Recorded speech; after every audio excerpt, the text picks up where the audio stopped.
السلام عليكم ورحمة الله. الناس كلها صايمين باين عليكم. انت، ايوه انت، شكلك مفيش طاقة حتى ترفع حواجبك. كله عند ربنا. الناس قبل الفطار بيبقوا زي الزومبي، لا صوت ولا حركة علشان العيشة تفضل لحد المغرب.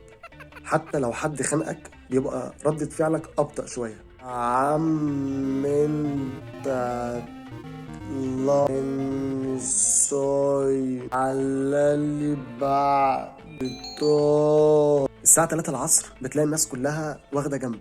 الجو حر، الدماغ فاضية، تحس انك ماشي في الشارع بتسمع لغة غريبة. يا جدعان در كلب، تحس انك دخلت فيلم خيال علمي. الناس ما قبل الفطور، اكتر حد بيختفي هو الاب. الاب ده بقى جبل شايل هموم، عارف ان اي حد في البيت ممكن يطلب منه طلبات غريبه. ست الكل مثلا، روح هات لي ليمون ونعناع وقمر دين وبطيخه، ولو لقيت محل كنفاني اساله على جلاش.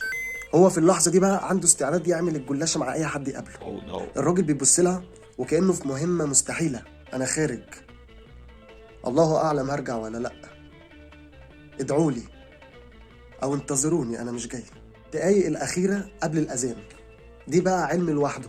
تلاقي ست الكل في المطبخ بتحضر الفطار، بابا قاعد بيقرأ قرآن، انت واقف على السفرة عينك على البلح والتمر والبشاميل والجلاش وكل حاجة، وبتحلم انك بتغرق مع كنافة بالمانجا وبتجري مع مهلبية. اللهم اني صائم. واخيرا الاذان، اول ما الاذان يأذن ويقول الله اكبر انت بتفقد كل المظاهر السلمية.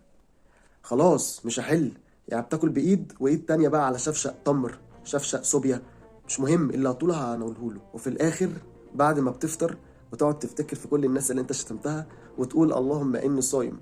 ده كان قبل الفطار. طب يا سيدي كل سنه وانت طيب، المهم تكون انبسطت. اشكركم وكل سنه وانتم طيبين وصياما مقبولا. الفيديو ده برعايه مدفع رمضان. لا لا لا لا، اللهم اني صايم.